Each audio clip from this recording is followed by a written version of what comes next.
I want to touch on, and you towards the end of your career, you dealt with this, I'm sure, with this new digital age, social media, and and these kids face all the time.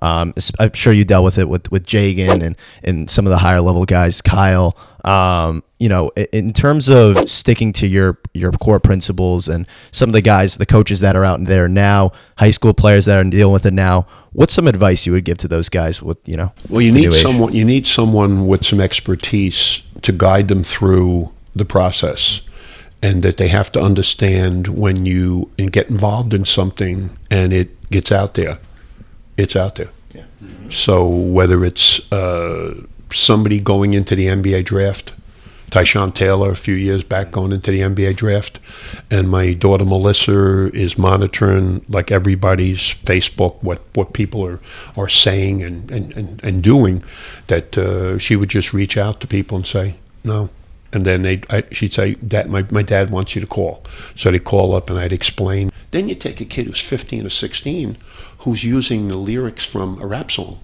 and that's going to determine how somebody thinks about him. Right. And for the longest time at St. Anthony's, we'd say to kids, people come into the cities and they don't think you're going to be as disciplined as you are, because they're coming in and they're a little uncomfortable because you're from the inner city. So what do we have to show them? We have to show them the kid who has a school uniform on, pants on his hip, he's got a belt on, shirt is tucked in, he's got a short haircut, he can shake your hand, he's staring you in the eye, he's got all these things, and you disarm this person by what you first see. You can also alienate the person before they ever meet you by finding out these things. So in interviews, what do?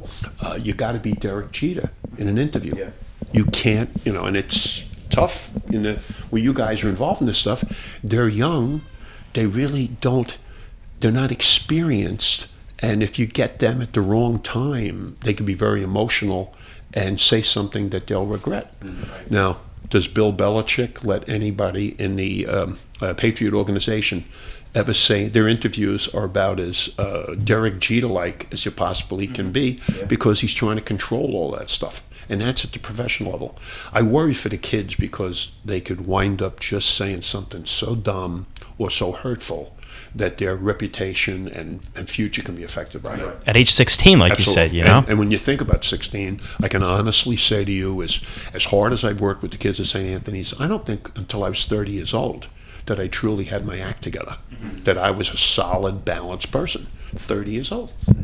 If you would talk to me about stuff that was going on in my neighborhood in Greenville when I was 15 or 16, guys are in stolen cars, guys are breaking into railroad cars, all stuff is going on there, and I had to be very careful about, well, should I be involved in this, or am I going to the gym? Am I hanging around the street corner? This guy's got some money. Why am I taking money from him? Where do you get this money from? They're all things that are part of growing up, and these things can be privately, you can screw up.